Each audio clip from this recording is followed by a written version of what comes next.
자유한국당 전당대회가 매일 여의도 정가 논평에 오르내리고 있습니다. 5.18 망언이 시작이었지만 막말도 이쯤 되면 경쟁 수준인데요. 어제 오늘 가장 주목받은 선수는 청년 최고위원에 도전하는 김준교 후보입니다. 나이트 포커스 두 분 전문가와 이야기 나눠봅니다. 김근식 경남대 교수, 최영일 시사평론가 오셨습니다. 두 분 안녕하세요. 안녕하세요. 네, 자유한국당을 뺀 여야 4당은 물론이고 자유한국당 안에서도 탄식이 나오고 있습니다. 주제어로 먼저 보고 오시죠. 저는 문재인을 탄핵시키기 위해 문재인은 지금 나라를 팔아먹고 있습니다. 무슨 대통령입니까? 저는 절대로 저자를 우리 지도자로 인정할 수 없습니다.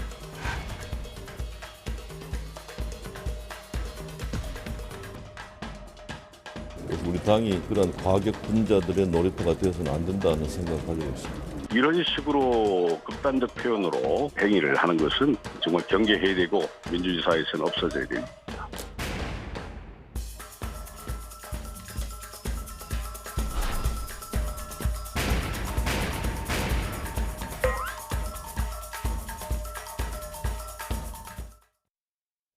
네, 김준교 후보의 어제 연설 내용은 사실 어제도 나이트 포커스에서 잠시 짚어봤는데 오늘은 아침부터 실시간 검색어를 장악을 하고 있더라고요.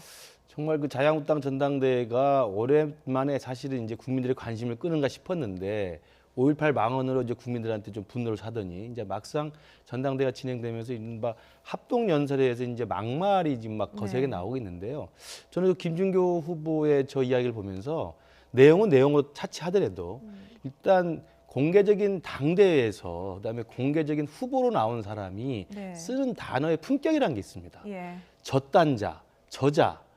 이건 사실은 대통령이 아무리 정치적 견해가 다를 수 있지만 대통령에 대한 최소한의 A를 벗어난 거거든요. 그러니까 저는 어떻게 저런 단어를 아무런 스스럼 없이 공개적인 당대회에서 쓸 수 있을까? 저는 저 기본적인 품격과 A의 문제가 하나 있고요. 두 번째는 좀 놀라운 게 그동안 우리 한국 정치가 너무 구태 정치고 기성 정치에 찌들어 있다고 그래서 젊은 세대들 정치를 많이 이야기하지 않습니까? 그래서 세대 교체 이야기를 많이 합니다. 그런데 그렇게 젊은이들이 이제 세대 교체 전면에 나서야 된다는 주장을 많이 함에도 불구하고 청년 최고위원으로 나온 젊은 저 후보가 저런 식의 품격 없는 또는 A 바르지 못한 정말 막말을 해버리면 젊은이라는 이유만으로 정치가 바뀌어야 된다는 이야기를 하는 사람이 무색해집니다. 그러니까 저건 나이가 젊다고 되는 게 아닌 거거든요. 그래서 정말 젊은이들을 전면에 내세워서 좀 한국 정치를 바꿔야 되겠다는 옳은 생각을 하시는 분들도 저런 후보 한 분 나와서 저렇게 해버리면 젊은이들을 꼭 내세워야 되나? 이런 또 회의감도 들거든요.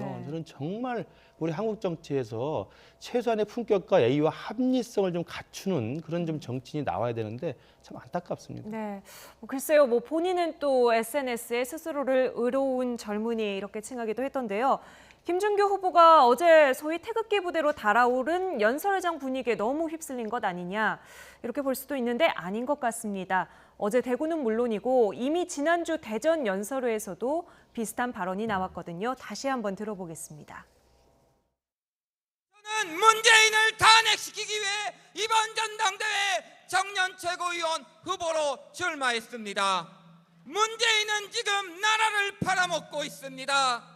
유럽에서는 김정은 대변인 노릇을 하며 전 세계의 비웃음을 사고 중국에서는 온갖 멸시와 모욕을 받으며 대한민국 국민 전체를 조롱하고 모독하고 있습니다.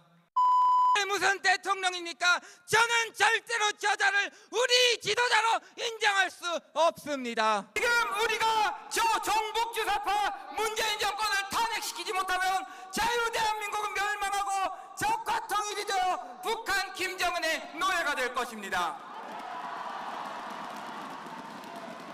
그리고 저 월남처럼 우리 국민 모두가 학살당하고 강제 수용소에 끌려가고 재산을 몰수당하게 됩니다. 문재인을 탄핵하자!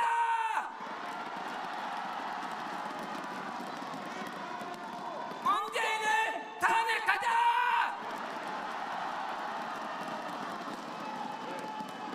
적폐 문재인을 탄핵하자! 종북 주사파, 파멸, 몰수 이런 단어들이 나오는데요. 어떤 의도라고 봐야 됩니까? 지금 이제 북한과 한반도 평화가 이루어지고 있죠. 지금 북미 정상회담과 이 자유한국당의 전당대회 날짜가 같은데 네. 공교롭게도요. 그것 때문에 옮기느니 마느니. 하지만 원래대로 강행을 하는데 지금 한반도의 평화가 구축되고 통일은 좀 요원한 일입니다만 뭐 한 수십 년 후에 통일이 된다면 네. 이것도 민족의 염원이죠. 그럼 우리 국민들이 다 수용소에 가고 학살당하고 재산을 몰수당한다는 거예요. 네. 그러니까 적화 통일, 공산 통일이 될 걸 전제로 하고 있죠. 지금 이제 김준규 후보의 저 이야기를 차분하게 우리가 글로 써서 문장으로 만들어서 워딩을 정리하면 저게 극우다. 전 이렇게 정의할 수 있습니다. 극우죠, 바로. 굉장히 적대감과 증오의 정치를 지금 하고 있지 않습니까? 네. 그래서 어찌 보면 이 자유한국당 내에서 젊은 후보인데 젊은이의 특징이 감성적인 측면으로는 패기와 열정이 네. 있지만 또 하나는 아무래도 그 전 세대에 비해서는 반공주의 프레임에서 네. 그동안 이제 대한민국 보수가 좀 쏠림 현상을 보여왔던 것에서는 이제는 범연을 좀 넓어서 합리주의와 그 이성과 논리로 좀 승부를 했으면 좋겠다는 네. 생각을 하는데 합리성도 없고 논리도 없고 이성도 없습니다. 네. 오직 지금 감정을 부추길 뿐인데 선동 정치의 모습을 보이고 있고 그 내용은 증오죠, 결국은.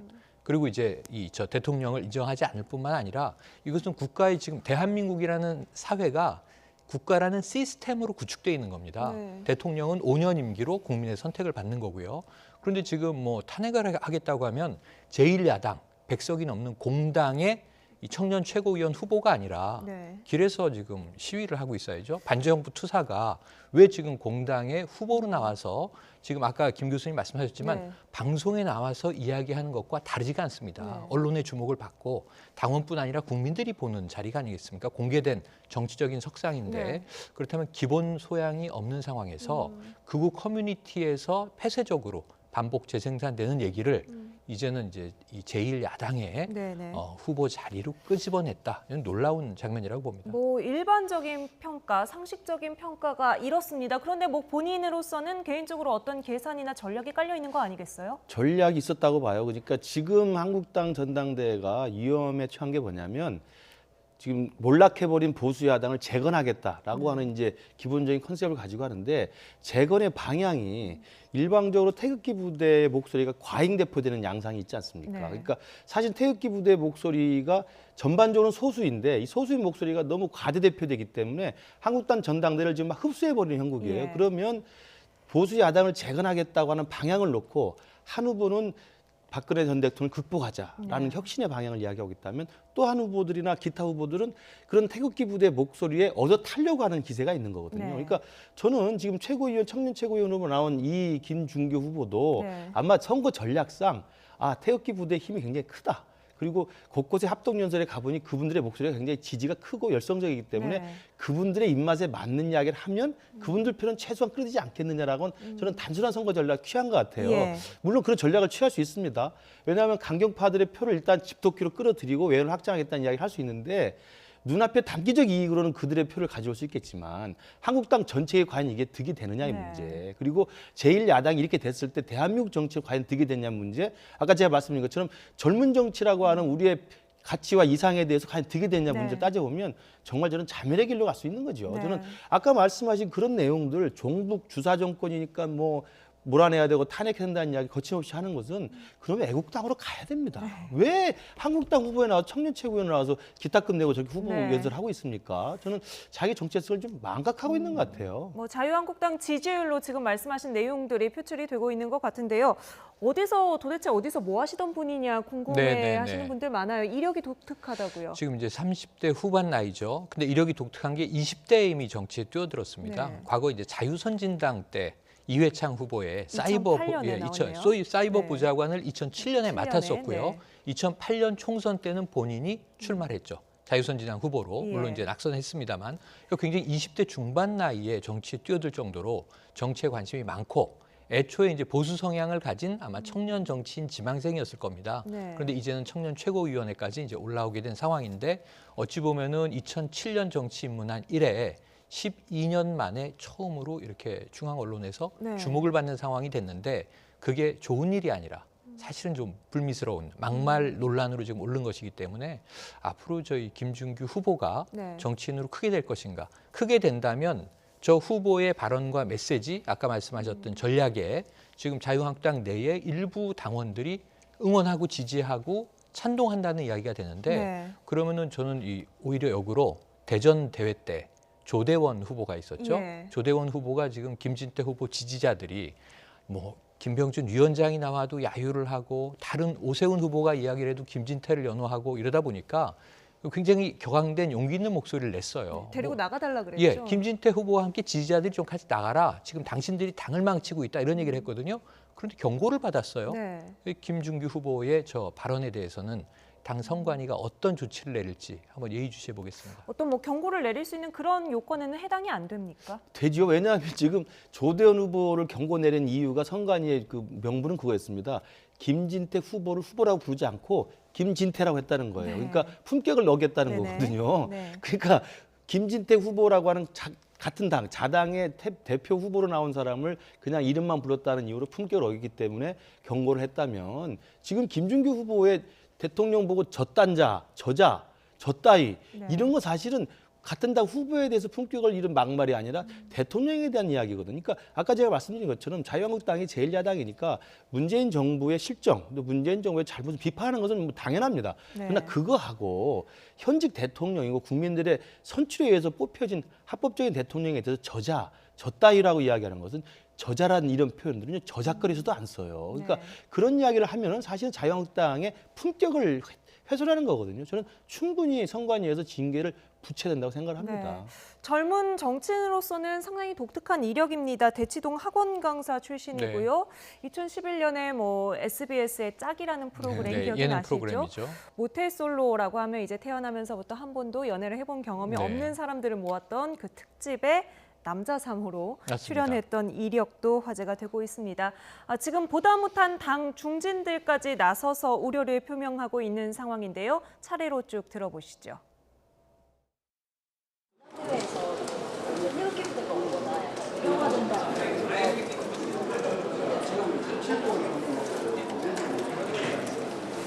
질서를 지키지 않는 과격한 사람들이 결국은 일을 그르치게 됩니다. 그래서 우리 당이 그런 과격 분자들의 놀이터가 되어서는 안 된다는 생각을 가지고 있습니다.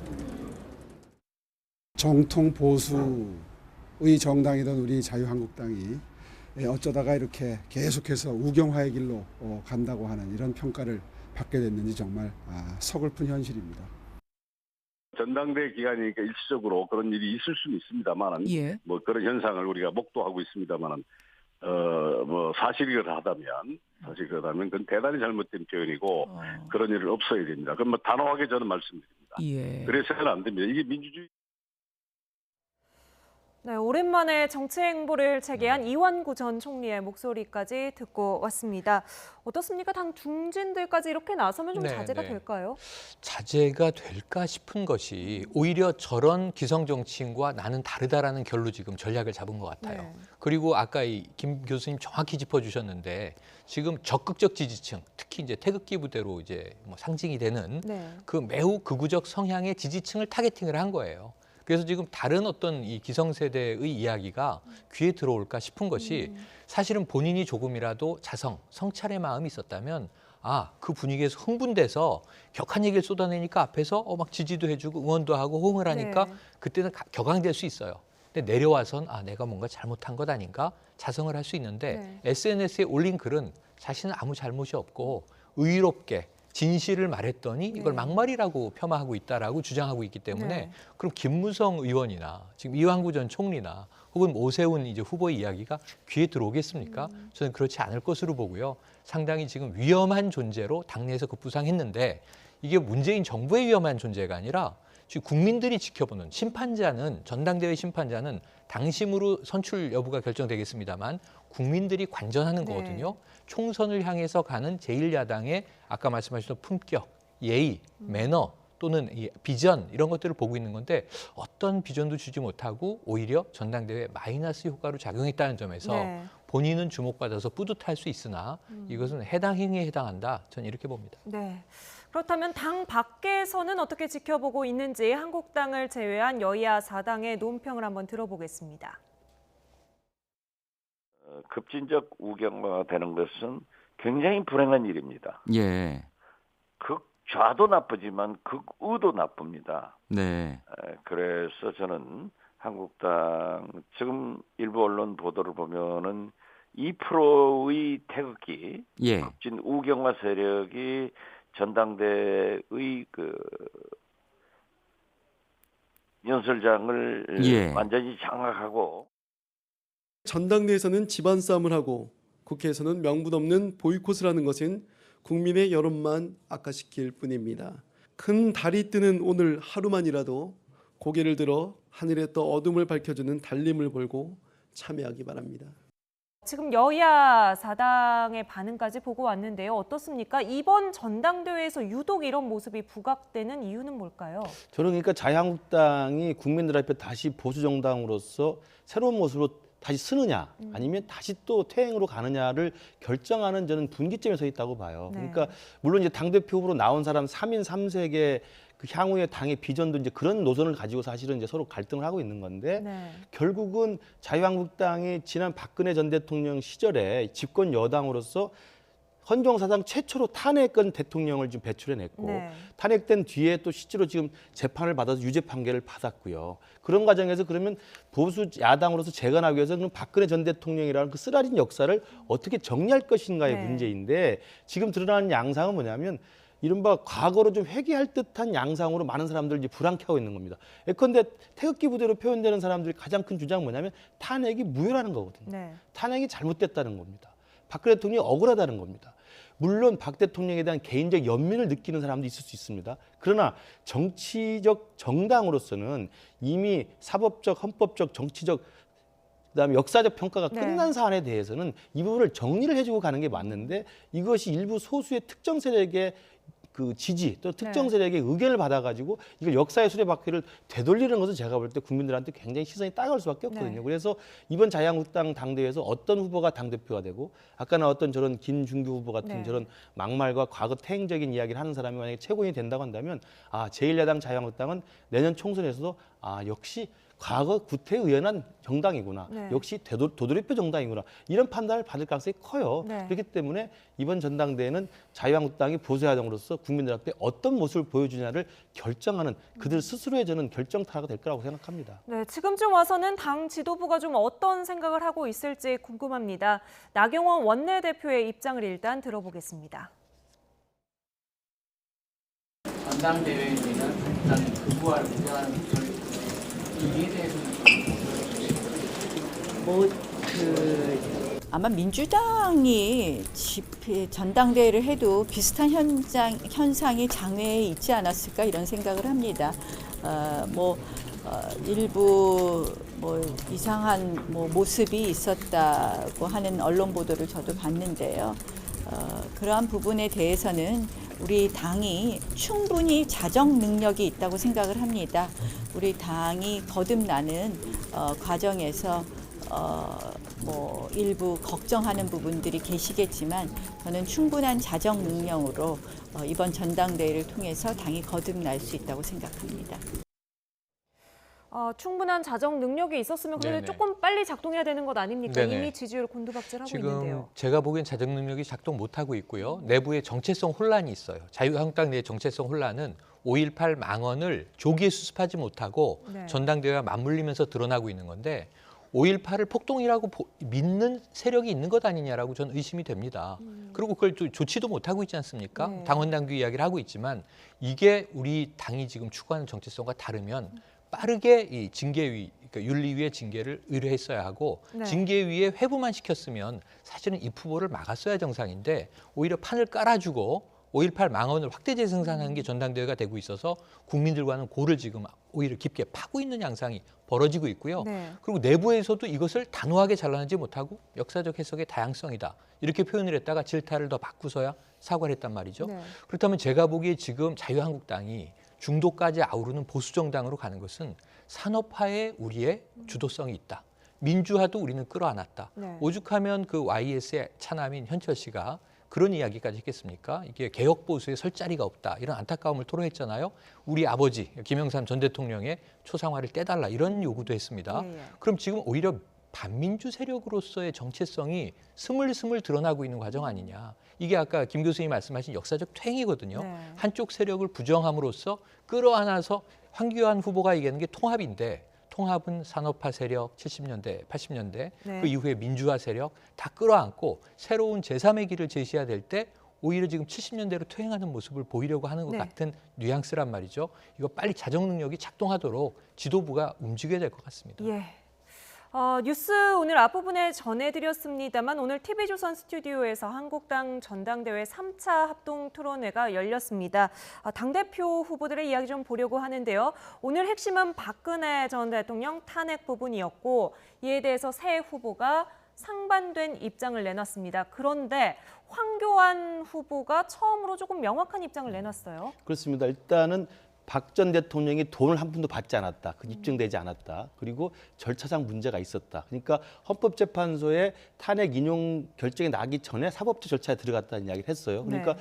황교안 전 총리로서는 그동안 애매모호한 전략으로 두리뭉실하게 모든 당원들 표를 다 가져가려고 했던 전략을 폈었는데 이번 아마 이 TV 토론에서는 이제 박 대통령 탄핵에 대해서 직접 어떻게 생각하느냐 물었기 때문에 피해갈 수는 없었던 것 같습니다. 그래서 네. 탄핵 자체는 절차적으로 부당했다는 이야기를 하고 있는 거고요. 저 부분이 이제 기본적으로는 탄핵 국면에서 대통령 권한대행까지 했던 사람이기 때문에 아마도 역사적으로 박 대통령 탄핵과는 뗄래야 뗄 수 없는 어떤 본질적인 모습을 아마 드러낸 거라고 생각이 들고요. 네. 눈에 띄는 것은 저 김진태 후보죠. 탄핵을 인정하는 것은 우리가 국정농단 세력임을 스스로 입증하는 겁니다. 네. 탄핵했을 때 맞서 싸워야 됩니다라고 이야기를 했어요. 저는 저 부분이 가장 좀 위험스러운 부분인데 심지어는 김진태 후보의 저 지지자들이 각종 지금 합동 연설회 때마다 네. 쫓아다니면서 지금 야유를 보내기도 하고 다른 후보들 발언할 때 목소리가 들리지 않을 정도로 소리까지 지르고 있는데 네. 만약 김진태 후보의 저런 식의 어떤 과거 퇴행적이고 반역사적인 어떤 주장들이 자유한국당 내에서 목소리를 계속 키워나가고 만에 하나 뭐 1위가 될지도 모르겠습니다만 1위가 안 된다 하더라도 2위, 3위 아주 압도적인 표차로 네. 굉장히 선전을 했다고 한다면 자유한국당의 지금의 저변의 기류는 여전히 탄핵을 무효라고 생각하고 탄핵이 잘못됐다고 생각하는 반역사적인 생각으로 그냥 가득 차 있구나 이런 판단을 할 수밖에 없습니다. 그러면 내년 총선이 어떻게 되겠습니까? 2016년 총선을 잘 기억해 보시면 될 겁니다.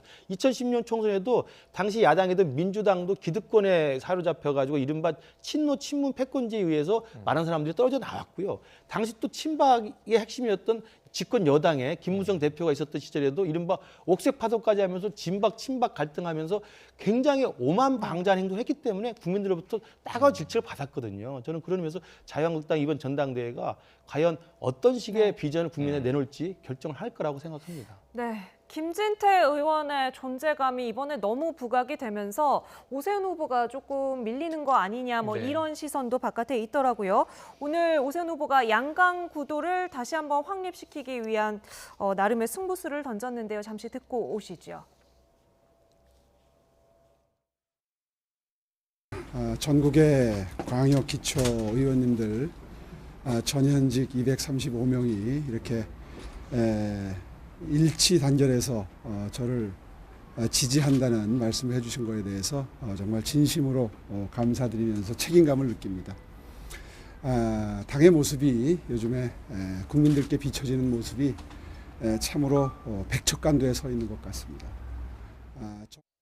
네, 한국당 소속의 전현직 광역기초의원 235명이 오늘 오세훈 후보를 지지하는 네. 선언식을 열었습니다. 맞습니다. 좀 반등의 디딤돌이 될까요? 반등의 디딤돌이 돼야 되겠죠. 오세훈 후보 입장에서도 그렇고 저는 자유한국당의 이 전당대회가 흥행하기 위해서도 네. 그렇고 반드시 오세훈 후보의 노선도 여기에 대한 이제 당 내부의 판단, 평가가 어느 정도 의미 있게 있어야 되는데 한번 관전 포인트를 보면요. 이제 네. 수도권이 마지막이거든요. 네. 그러니까 이제 합동연설의 4차가 경기에서 있게 되는데 이 수도권에서의 바람이 어떻게 될지에 따라서 물론 지금 이제 TK 지역이 50%의 지금 어느 정도 예.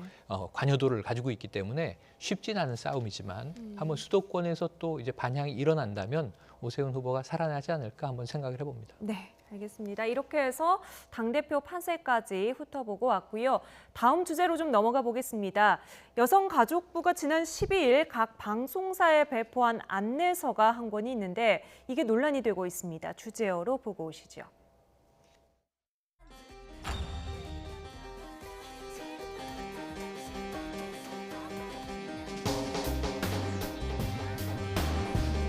어떤 강제성도 없고 우리 사회에 만연돼 있는 그 외모주의상주의를 해결하기 위해서 스스로 좀 노력하는 방향을 설정하라는 권유의 의미입니다. 예. 편향된 시각으로 국민의 자유와 권리를 침해하는 데 앞장선다는 면에서 봤을 때 여성가족부 장관과 집권 여당은 외눈박이라는 점이 참 많이 닮았습니다. 뭐 제목에 아이돌 가이드라인이라고 나왔는데 실제 제목이 그런 건 아니죠? 어떤 자료입니까? 네네. 그러니까 이게 이제 제목은 제작 안내서. 네. 그러니까 이게 뭔가 지침, 규정, 뭐 아니면 뭐 명령, 지시 이런 건 아닙니다. 네. 그러니까 제작 안내서니까 가이드예요, 가이드. 앞으로 이게 권유 사항입니다. 지금 네. 보신 대로 제목은 성평등 방송 프로그램 제작 안내서네요. 네네. 그러니까 여성가족부에서 낸 거니까 이제 성평등의 취지를 좀 방송 내에서 살려주기 위해서 네. 이런 제작 안내를 좀 따라달라라는 취지입니다. 다만 네. 이제 이게 무슨 강제 사항이 아니라 권고다 네. 이렇게 얘기를 하고 있고 내용의 문제가 된 게 과도한 외모 지상주의에 대한 경각심을 일깨우고 우리 사회에 존재하는 다양한 외모를 좀 보여줘라. 네. 그런데 지금 이 주로 예능, 가요 프로그램들을 보면 K-팝 스타로 대표되는 아이돌, 보이그룹이나 걸그룹들이 다 굉장히 이제 뭐 마르고 날씬한 또 몸매, 또 최근에 뭐 성형도 굉장히 또 자유스럽습니다. 그러다 보니까 너무 획일화된 외모 지상주의 아니냐라고 네. 여성가족부는 본 거예요. 저는 내용과 취지에는 공감을 해요. 그런데 방식 자체가 관이 주도하는 형식을 띈 것처럼 보여지다 보니까 네. 이게 또 정부가 나서서 이래라 저래라 할 문제는 아니지 않느냐. 네. 규제 아니냐, 검열 아니냐 이런 오해를 불러일으킬 수 있는 여지가 네. 있었다는 점이 좀 안타깝습니다. 지금 저희 화면에 문제가 되고 있는 페이지가 나가고 있는데요. 42페이지예요. 전체 50페이지 자료에서. 네. 비슷한 외모의 출연자가 과도한 비율로 출연하지 않도록 합니다. 네. 마른 몸매, 하얀 피부, 비슷한 헤어스타일, 몸매가 드러나는 복장과 비슷한 메이크업을 하고 있는데 이 부분에 대해서 조금 방송사들이 자제해달라. 규제를 해달라는 내용이죠. 일단 하태경 최고위원, 바른미래당 최고위원이 제일 먼저 조금 비판의 목소리를 올렸는데 직접 듣고 와서 이야기 이어가 보시죠. 외모 가이드라인을 발표를 했는데요. 이것은 성평등 방송 프로그램 제작 안내서의 부록으로 있는 것입니다. 그래서 제가 여성가족부가 아니라 여성유신부다. 전체주의가 도래했다. 여가부 장관은 여자 전두환이다. 비슷한 외모의 출연자가 과도한 비율로 출연하지 않도록 합니다. 여가부는 이걸 외모 획일성이라고 규정 짓고 있습니다. 그러니까 획일적인 외모는 안 된다. 아이돌 그룹은 너무 획일적이다. 아이돌은 비슷한 헤어스타일, 비슷한 메이크업 너무 똑같아요. 이게 지금 여가부 비판인데요. 김구식 교수님도 그 자료 보셨습니까? 안내서? 예, 뭐 저 언론에 나왔기를 좀 뒤져봤는데요. 예, 어떻게 저도 느끼셨어요? 개인적으로 뭐 아이돌들이 나오는 뭐 프로그램을 즐겨보는 편은 아니에요. 그러나 다 취향이 있는 거거든요. 그렇지만 어쨌든 방송국에서 제작을 할 때는 가장 많은 사람들이 즐겨보는 그런 스타일이기 때문에 그런 스타일을 이미 발굴하고 또 많이 출연시키는 거 아니겠습니까? 네. 그러니까 지금 하태경 최고가 이야기하는 건 제가 볼 때는 뭐냐면 여성가족부가 성평등이라는 인식의 관점에서 방송 프로그램의 제작에 좀 일정한 정도의 권고를 하는 건 뭐 마다할 수 없습니다. 네. 특히 이제 그 내용 중에 보면 이런 내용도 있어요. 그 특정 프로그램을 이야기할 수 있을지 모르겠습니다만 슈퍼맨이 돌아왔다 이런 같은 경우는 아버지가 육아에 적극 나서는 모습을 보여주는 모습들이 있거든요. 네. 그건 육아는 여성의 몫이라고 하는 이 남성 편향적인 내용들을 시정하는 데 도움이 되는 겁니다. 뭐 그런 것들은 아주 잘 이야기를 하고 있다고 봅니다.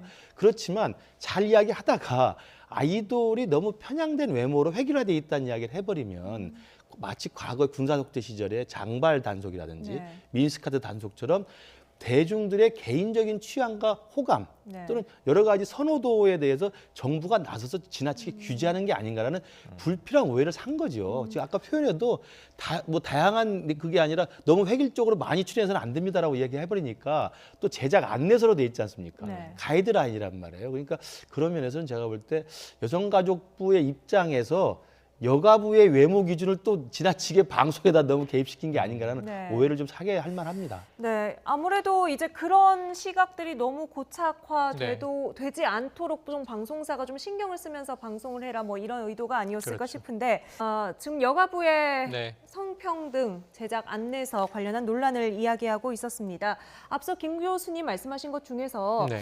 하태경 의원이 그렇다고 해서 이것을 전체 시대 또 전두환 네네. 전 대통령이 좀 비유하는 것은 비약 아니냐. 뭐 저는 이런 옳지 않다고 시각도 있을 수 봅니다. 있는데요. 왜냐하면 이게 뭐 남성들의 머리가 길면 바람직하지 않다. 장발은 단속한다. 여성들의 또 치마 길이가 너무 짧으면 이 미풍양속에 어긋난다. 네. 단속한다.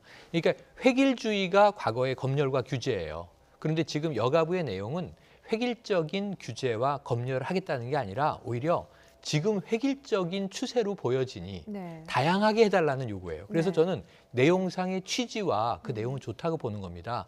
다만 그걸 이제 주로 아이돌로 예로 들고 예. 그리고 이제 뭐 하얀 피부라든가 마른 외모 이런 것들을 구체적으로 적시하다 보니까 이걸 받는 방송사나 예. 이걸 들여다보는 국민들 입장에서는 이게 또 하나의 가이드라인 아니야? 그럼 이게 네. 규제고 검열이 아니야라고 아까 하태경 의원처럼 곡해할 수 있는 여지가 있어요. 그래서 네. 내용이 좋았는데 형식이 좀 잘못됐다. 과거처럼 정부가 이렇게 주도적으로 나서서 예시를 하나하나 들 필요가 없다. 다양성으로 가십시오라고 정부는 권고를 하고 그것은 민과 방송사가 스스로 앞장서야 되는 대목이겠죠. 네.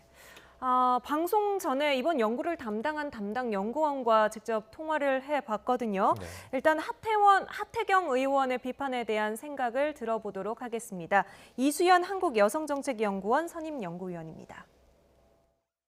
사실 우리나라 법률에 외모지상주의를 기준으로 제작을 사전 혹은 사후에 검열할 수 있는 조항이 없고요. 네. 여가부에서는 언론에 대한 아무런 규제 권한을 가지고 있지 않습니다. 네. 그래서 여가부가 그렇게 의도를 한다고 해도 사실은 규제를 하는 거는 법적으로 불가능한데, 그러니까 대중들이 그런 게 상식적인 생각을 먼저 하지 않고 네. 마구 여가부가 우리를 규제를 네. 한다고 생각을 하는 거는 사실 그 자체가 굉장히 시도착오적인 생각이죠. 네. 규제를 하지를 않는다고 하는데도 자꾸 규제를 한다고 믿는 거는 정말 촛불 정부가 들어선 현재에 있어서 정말 이해를 할 수 없는 그런 현상인 거죠. 네.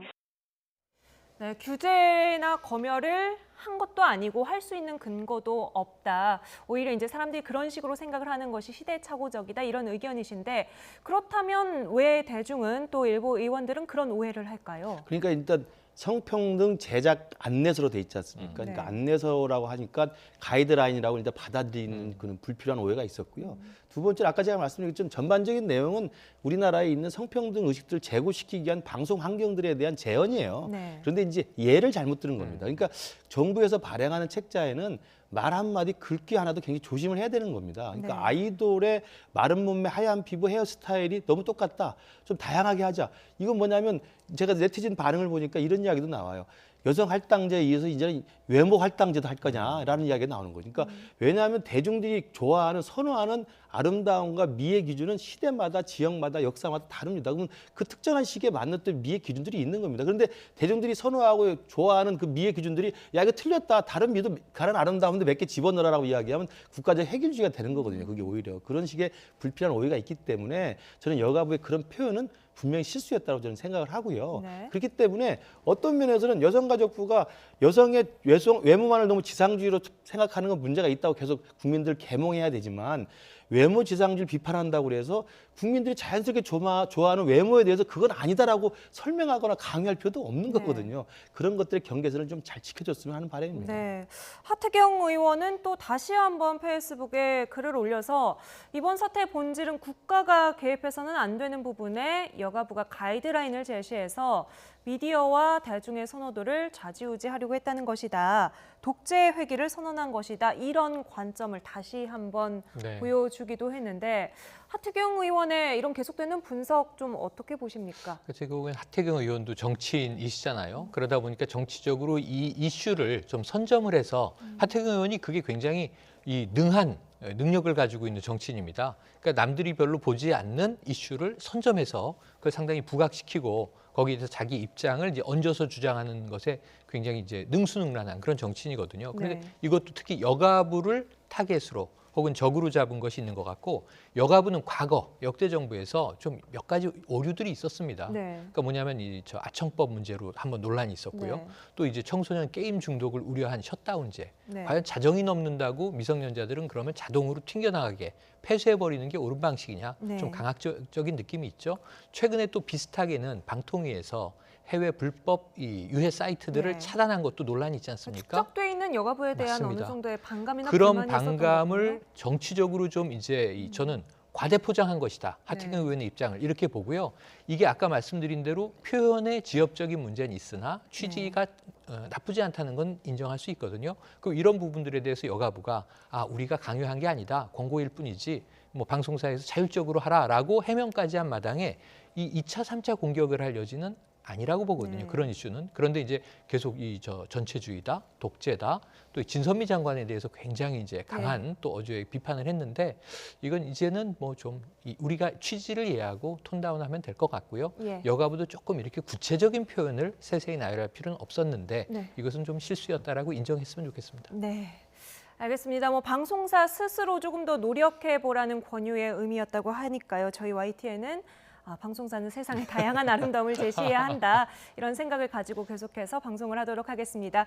여기까지 이야기 나누겠습니다. 지금까지 김근식 경남대 교수, 최영일 시사평론가와 함께했습니다. 두 분 오늘 말씀 감사합니다. 고맙습니다.